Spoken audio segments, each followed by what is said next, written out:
باسم الاب والابن والروح القدس الاله الواحد امين.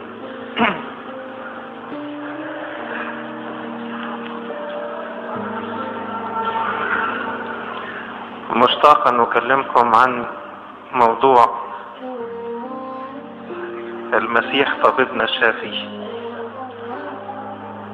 واللي يشد الانتباه عبارة بنقولها في أشية المرضى، وهي الطبيب الحقيقي لأنفسنا وأجسادنا وأرواحنا.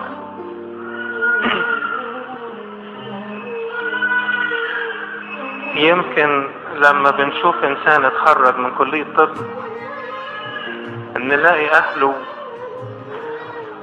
بيدوروا له على عيادة ويطبعوا له كروت ويعملوا له يافطة ويعرفوا الناس كلهم بأحاديث مختلفة انه طبيب او جراح، والدعاية تنتشر من اجله. فيجي المريض على حس الدعاية دي يسافر من مكان لآخر ويدخل عند الطبيب. انما اللي هنتكلم عنه ملهوش عيادة، ملهوش مقر ثابت، انما له منهج ثابت. ملهوش مقر انما له منهج. طبيب من نوع اخر. لما بيكون الانسان مريض الطبيب اللي في الارض بيعطيه، الطبيب بيعطيه علاج، لو مشي على العلاج يشفى. انما ده عجيب جدا، طبيب عجيب. يقرب من المرض، يقرب من المرض يهرب منه. يلمس المريض تعود حالته الى الحالة الاولى، بل اكثر من هذا. لا بكلمة واحدة يشفي مريض، انما بكلمة واحدة تعود الحياة لميت، زي العازر اللي في داخل القبر. مش كفاية ان يقول له هي قوم مثلا من مرضك، ده عجيب كمان، ده يقول له هلم خارجا من جوه، يطلع جري ويركز على اسمه. لذا طوبيا قال لنا لا معز لي من جميع الذين على الارض ما عداك انت ايها الرب الذي تجرح وتشفي وتحضر الى الجحيم وتصعد منها. لا معز لي، مفيش ابدا زيك، بس مشكلتنا مش عارفينك.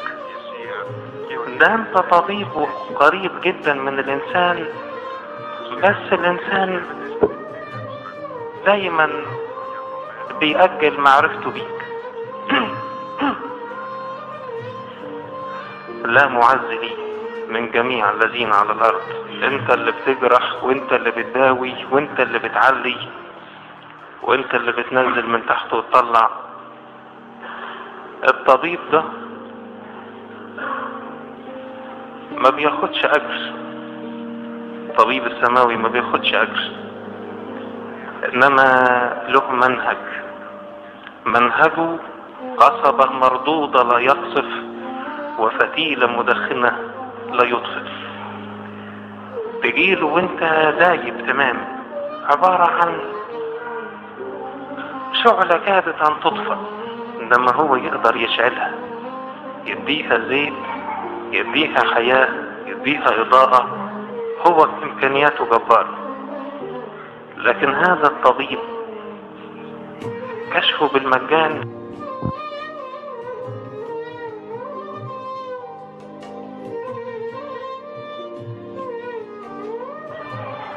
اول حاجة يريد ان يسمع صراخك،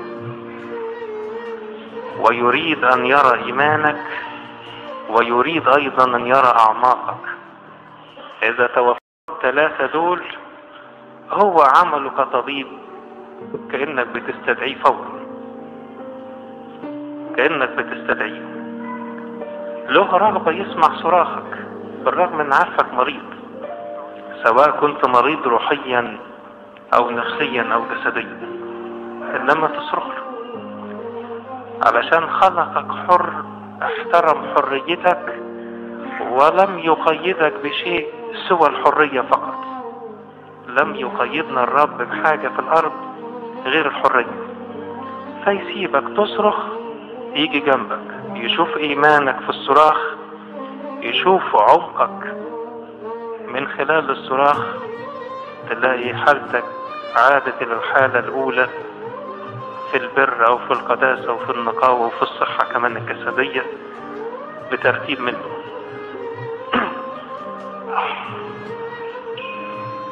علشان كده الاعمى لما كان بيصرخ ربنا وقف جنبه، قال له ارحمني يا ابن داود. قال له انا فعلا الطبيب اللي ممكن يرحمك ويشفيك، بس انا عايز اتأكد من جوه هل في ايمان، هل في عمق. ليه عنده ايمان وعنده عمق فراح شفاه. والمرة نازفة الدم ما صرختش من بره، لكن فيها من جوه ايمان وفيها من جوه عمق، لدرجة انه ربنا اظهر صراخها الداخلي من الخارج. قالت في نفسها لو لمست هد بثوبه كان هشفى في الحال. المرأة الكنعانية كان عندها مرض، واللي حوالين المسيح عندهم مرض، والمسيح هو الطبيب الشافي للبشرية، طبيب الشافي. المرأة الكنعانية كان مرضها ايه؟ تقول له ابنتي مجنونة جدا وتصرخ. التلاميذ مش حاملين الصوت، قالوا له اصرفها خلصها، مش عايزين انزعاج. واللي حوالين المسيح عندهم مرض، انه الكنعانيين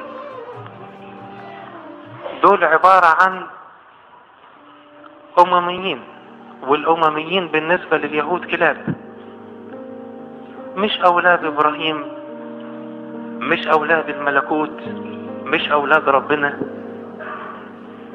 فبقي مرض واحد منفوخ.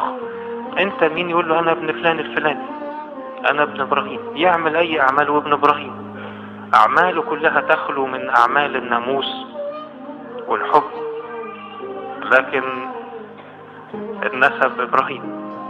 فبقيت مشكلتين، مرضين موجودين امام الطبيب الشافي. ايه اللي بيعمله ربنا كطبيب؟ يداوي المرض بمرض باسلوبه الخاص. يمسك المرة الكنعانية قال لها انت نجحتي في الصراخ، انت بتصرخي نجح، فنعمل لك اختبار ايمان واعمل لك اختبار اعماق. اختبار الايمان يقول لها لا يؤخذ خبز البنين ويطرح للكلاب. هي تقول له خد، والكلاب تأكل من الفتات الساقط. يقول لها كده الكلمة الصغيرة اللي طلعت منك دي هتكون علاج للناس اللي هم يهود اللي بينظروا ليكوا انتوا ككلاب، وتبقى العملية اتحلت. يقول لها عظيم هو ايمانك، ويبقى ده علاج لمرض موجود ومتفشي في اليهود، بيعالج. زي اقامة ابن ارملة نايين، ما كانتش رحمة من ربنا ان يقيم ابن الارملة، وما كانش عطف من ربنا انه امه لم تطلب، امه ما طلبتش. انما ايه اللي بيعمله ربنا الطبيب الشافي؟ قال البشرية عندها مرض الاذن التي لا تسمع، ومرض النقد، ومرض الادانة. ايه اللي هيعمله ربنا؟ قال انا هلمس النعش، فلمس النعش. اول ما لمس النعش يقول لنا الكتاب فوقف الحاملون اللي ماسكين اللي شايلين النحش، اللي شايلينه وقفوا. فربنا قوم الابن. تعرفوا لما امه قعدت تفكر كده، يقول لنا القديس مار يعقوب السروجي في تفسير لطيف له، يقول المرأة اصيبت بذهول قبل ما يقيم المسيح ابنها، مش فاهمة، هي مش فاهمة ليه المسيح واقفها وما تعرفش حاجة عن المسيح.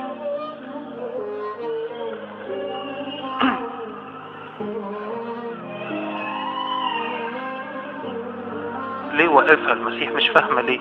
ربما يكون في ديون على ابوه، ربما تكون عليه ديون. المسيح ميل عليها وقال لها شوفي، انا مش جاي اخد ديون، انما انا اساسا جاي اسدد ديون.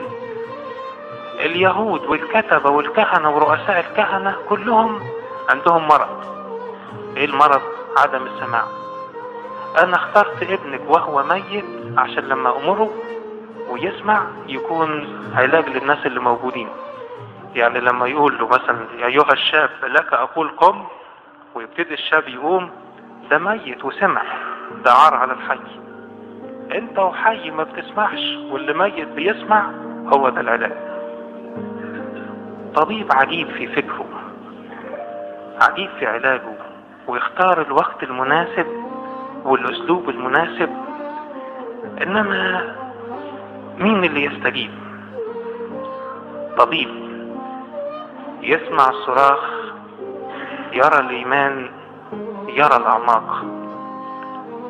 قبل ما نيجي نصلي احنا ككهنة، وقبل ما نفك اللفايف في المذبح، بنقول لربنا عبارة صغيرة، بنقول له ايها الرب العارف قلب كل احد، القدوس المستريح في قدسيه. بنذكر ان احنا هنقف امامه كطبيب يعالجنا من امراضنا اللي شايفها. واخطر مرض لما يكون واحد مش عارف انه مريض. كاشف قلب كل احد. عندي مرض من جوه متفشي، عندي مرض ان انا عارف ناس كتير في اخطائهم وعيوبهم وما قدرتش اجيب مرضي. ده اكتر من السرطان في النفس. يسمع الصراخ، يرى ايمان، يرى اعماق، يبتدي يداوي. طب الناس اللي ممكن ما بيصرخوش ربنا بيستجيب لهم، يقول ربنا بيستجيب. موسى النبي بعد ما عبر البحر الاحمر، كل الشعب شاهد بعينيه ولمس العمق العميق، صار مسلك. المية تتحول لسور، المية تبقى يابس ويعبروا، وبعد ما يعبروا ويعدوا البر التاني ينظروا كده بحنين للوراء، فيشوفوا فرعون ومركبات فرعون جايين، فيضطربوا يمسكوا في رقبة موسى ويكلموا موسى كلام خطير جدا.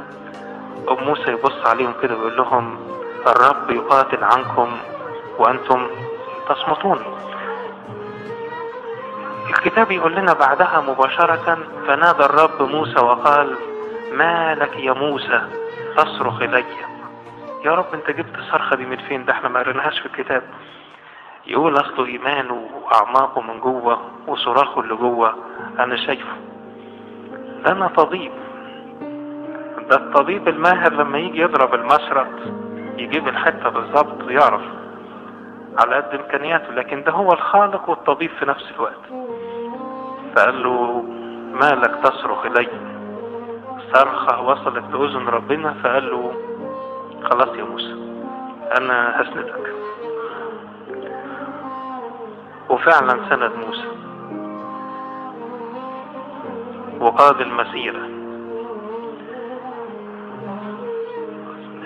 ده ربنا مش طبيب شافي لأجسادنا بس، زي ما الناس بيفرحوا بمعجزات بتحصل ويشهروها ويتكلموا عنها باستمرار، مش هدف ربنا يشفي جسد. مش ممكن يكون هدف ربنا يشفي جسد والموضوع انتهى. ده هدف ربنا من شفاء الجسد ان انا اتشعلق في ربنا واحب ربنا الحب الحقيقي، احب ربنا الحب الاصلي، مش حب المصالح انه هيشفيني يبقى انا مبسوط، ما يشفينيش مفيش علاقة بيني وبينه. هو كطبيب شافي بيرى البشرية كلها كجسد واحد، من علوه الأقدس، من عرشه، من مسكنه، من حضنه غير المحصور في الحب، شايف البشر كلهم عبارة عن جسم واحد، وشايف ظروفهم وإمكانياتهم وضعفاتهم وزي الأرض تفشت فيهم من جوه، فبدأ يستخدم علاج في الأرض كطبيب. نستعجب على ربنا، أول عملية جراحية ربنا يعملها لأبونا آدم. آدم يخطئ، يعمل له عملية جراحية ويقول له أنت علاجك إنك تأكل بعرق جبينك وتتعب عشان أردك مرة تانية لوضعك الصحي السليم في جوه في الفردوس. وبعدين يجي ربنا يقول ده البشرية بدت الخطية تنتشر فيها وتتفشى، ايه اللي هتعمله يا رب؟ يقول انا اعرف انه هستأصل اكبر جزء موجود في البشرية بالطوفان، فروح ربنا ينزل طوفان ويخلي قلب نقي طاهر بيحمل نوح واولاد نوح، وبكده ربنا بيسمح انه المستوى يطفو ويرتفع وبيعالج البشرية. يعني مش ناقم انما بيعالج. وبعد ما خرجوا من الفلك اللي المرض موجود متفشي، قال في نوع من الناس ما ينفعوش ابدا البتر، ايه اللي هتعمله يا رب يا طبيب؟ قال انا اعرف نوع ما يجيش غير بالكوي. فعلا راح كوى سدوم وعمور. قال في نوع تاني مش هيجي غير بالاقراص، يديهم شوية حبوب كده، حبوب مسكنة، حبوب مهدئة، حبوب منعشة.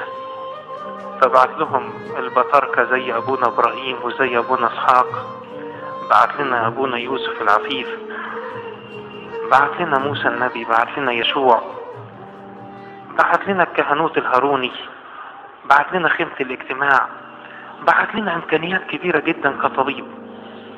ان الحالة تتغير مفيش. ايه اللي هتعمله؟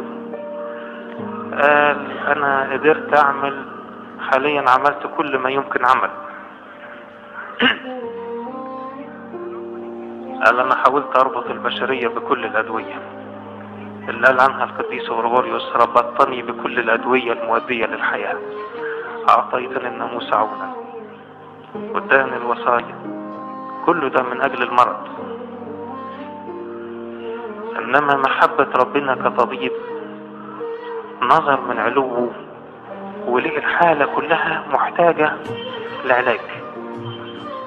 الدم فسد في الارض لدرجة ان البشرية كلها من هامة الرأس لبطن القدم عبارة عن دم فاسد. ايه اللي تعمله يا رب؟ قال انا عارف سبب المرض ده سببه كبرياء في الارض، مش قلب تعبان فيه أذين، فيه صمام مش بيشتغل، ولا صمام واسع وصمام بيضيق، ولا ودن ما بتسمعش، ولا عين ما بتشوفش. لا، ده موضوع اخطر من ده اسهل حاجة الامراض الجسدية. قال ده في مرض خطير متفشي وهو كبرياء القلب. ايه علاج الكبرياء؟ قال ما لهوش علاج غير ان انا انزل، ونزل ربنا من علو الاقدس وصار كإنسان ومشي على الارض كإنسان. قال انا هرفع طبيعة البشر بطبيعتي وعالج مشكلة الكبرياء، ان انا انزل لهم وامشي على الارض واصير انسان، اتكلم، اقول، اصنع خير، اعرفهم الابدية فيا، اعرفهم الحياة النقية، اعرفهم الحب، اعرفهم الصفاء. فنزل ربنا من علو الاقدس كطبيب عشان يعالج المرض ذاته. وقد صار الرب مريض من اجلنا احنا، اعتبر نفسه مريض عشان يداوي البشرية، صار خاطئ عشان يصلب عوض الخطاة، اتدفن علشان يحيي الاجساد المدفونة الميتة. طبيب نزل من علو الاقدس وبدأ يدخل في البشرية ويعالج. قال هي عايزة نقل دم، نقل الدم ده مش ممكن يجي غير بدمي انا، وسفك دمه على خشبة الصليب ورفعنا وغيرنا احنا كلنا. ويمكن اللي فيكم بيسمع التسمة اللي بنقولها في القداس الالهي، أنت الذي أصعدتنا من العمق إلى النور، أنت الذي أعطيتنا الحياة من الموت، أنت الذي أنعمت علينا بالحرية من العبودية، أنت الذي جعلت ظلمة الضلال التي فينا تضيء من قبل اتيان ابنك الوحيد بالجسد. هي معناها أنه هو الطبيب الشافي، جاي لك وانت مريض، جاي لك وانت ميت، جاي لك وانت مخلص مشطب، عمل لك عملية نقل الدم، نقل دم. يبقى ربنا لما بيجي يشفي انسان في جسده مش هدفه ان يشفيه جسديا، انما هدف ربنا في قلبه ان الانسان يتشعلق في ربنا اللي بيشفيه، فيحب ربنا حب لدرجة انه يقول له ان عشنا للرب نعيش وان متنا للرب نموت، ان عشنا وان متنا فللرب نحن. مش هدفه ان يشفيك وتحكي القصة، لا، هدفه ارقى من كده، انك تتشعلق في ربنا وتعرف امكانياته وتقول يا رب حيثما تسيرني اسير وكيفما تصيرني اصير. مش انا هزعل من المرض ولا هتعب من المرض ولا هزعل من الضيقة ومن التجربة والازمة اللي انت جايبها، مش اللي انا جايبها. في مرض بيجيبه انسان لنفسه، ما يقدرش يقول لربنا ليه عملت كده. في انسان يجيب لنفسه ضيقات وتجارب، ما يقدرش يقول لربنا ليه جبت لي ضيقات وتجارب.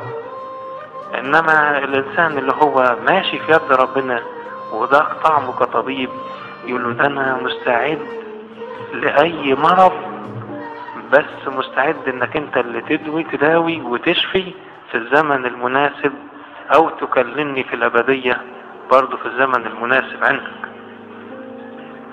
نستعجب جدا لما نشوف انسان مريض جسديا اول ما يمرض يجري، ما تعرفش حتى بيجوا للاباء الكهنة قولوا لنا على دكتور، ادونا كارت عشان الدكتور فلان الفلاني موجود في الحتة الفلانية.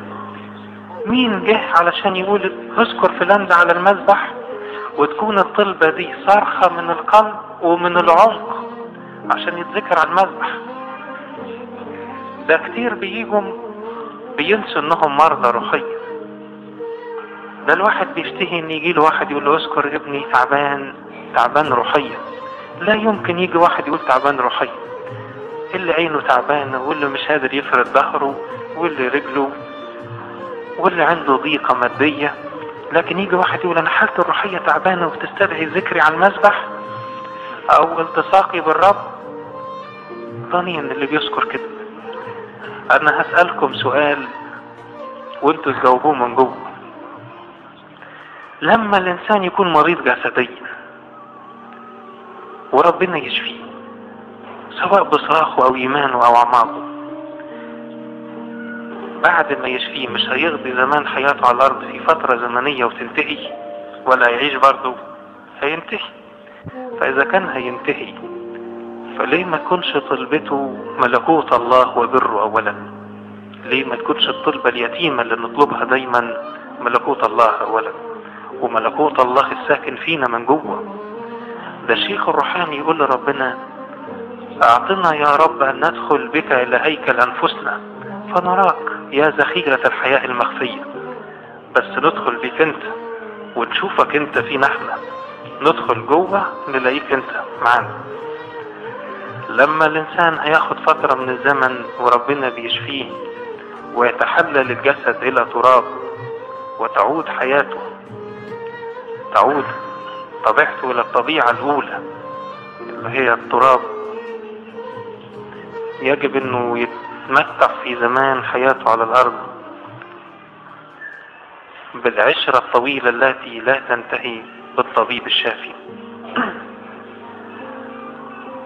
طبيب نفوسنا واجسادنا وارواحنا بيتقدم في هذا اليوم ويمد يمينه ويطرق على كل قلب وله رغبة انه يعمل في النفس من جوه. ده له رغبة يعمل في النفس من اجل شفاء النفس المريضة، عايز يشفي الناس المرضى. انت ضع ذاتك تحت قدمي الرب وتفنن ازاي تاخد ربنا كطبيب شافي. ان كل الناس اللي شفاهم ربنا كان عندهم فنون لا تتصف. مرة نازفة دم تدبر خطة في ذهنها ازاي تلمس هد بثوبه، والقضية من جوه شغالة، وهو طبيب شافي يشفي. مرة كنعانية بنتها مجنونة، تقول له احتمل ان انا اكون كلبة بس تشفي لي بنتي، ويشفي. زكى عنده مرض روحي، انسان طماع بيحب الارض، لكن بدت مشاعره تحركه انه يريد ان يرى يسوع، فبدأ يتشعلق كده ونسي نفسه انه راجل كبير. ربنا يقول له تعالى انا هشفيك وادخل بيتك واخلصك واخلص البيت من الامراض.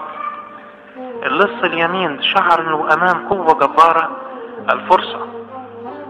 اذكرني يا رب متى جئت في ملكوتك. موسى الاسود شعر انه انسان مريض، وشعر انه لم يشبع من الخطية، اشتهى وداء الشهوة وكل من الشهوة، ومريض قوي في جسده، قوي في عصبيته، سارق. ولما كلم ربنا اللي ما بيعرفوش، ايها الاله الذي يعتبر الشمس، يعني الاله الذي لا اعرفه عرفني ذاتك. ربنا يقول له تعالى انا اشفيك، ويصير قوي في ايمانه في عبادته، بل يكون طبيب لمرضى الروح. مين اللي قال لنا الجأ بنفسك الى الله فتستريح زي الانبا موسى؟ مفيش، لانه ذاق طعم ربنا الطبيب وكلم ربنا كمريض. اخطر حاجة بالنسبة للانسان انه يشعر انه مش مريض روحيا، ولما يتشك بالابرة يجري شمال ويمين ويركب مواصلات وطيارات يمكن عشان يتعالج. لا، عندك امكانيات من جوه اشكره عليها.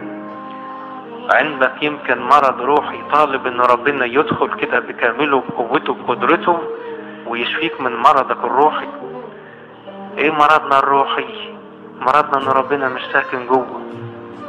ما ربنا لما يكون ساكن جوه في نعم، ولما يكون ساكن جوه هيعطيك نعمة. النعمة انك انت ترى حب ربنا ليك، وتشكر ربنا على جميع اوضاع حياتك. مش تطلب المزيد من الخيارات، ان انت تشكره على الكثير من الخيارات، وتشكره ايضا على الضيقات اللي بتمر بيها. ولا تهاب انسان ولا تخاف من بشر، وتشعر انك دايما في سمو، انسان ارقى من الارض ماشي فوق. ايه اللي خلى اغسطينوس اللي كان ساقط في الزنا وعنده ابن يمكن 11 سنة ان يدوق طعم ربنا ويقول له نفسي حزينة جدا جدا لاني عرفتك متأخر؟ نفسي حزينة. واللي خلاه يقول ما اسعد من يعرفك ايها الرب الاله وان كان يجهل كل شيء، وما اشقى من يعلم كل شيء ولا يعرفك ايها الرب الاله. واللي خلى اغسطينوس يقول اعطني يا رب ان اعرفك كما تعرفني انت. اعطني ان اعرفك. قالها امتى؟ قالها ما بعد ما داق من جوه مرض وشعر انه زاني وساقط. قال له انا عايز اعرفك وعلاجي فيك، بدليل انه بيقول له اعطني ان اعرفك كما تعرفني انت يا قوام روحي. ادخل روحي، اصلحها على هواك. اصلحها على هواك معناها مش همشي بمزاجي، همشي بيك انت. اصلحها على هواك، نقها من كل دنس، اجعل فيها مسكنك وخذها بجملتها اليك. هي دي راحتي. نطلب كلنا من الطبيب الشافي ان يدخل جوه والحجرات المظلمة ينورها، يدخل جوه الحجرات الخربانة يعمرها، الحجرات اللي هي خالية يملاها بالحب وبالاتضاع بالرحمة بالرقة بالوداعة وباللطف.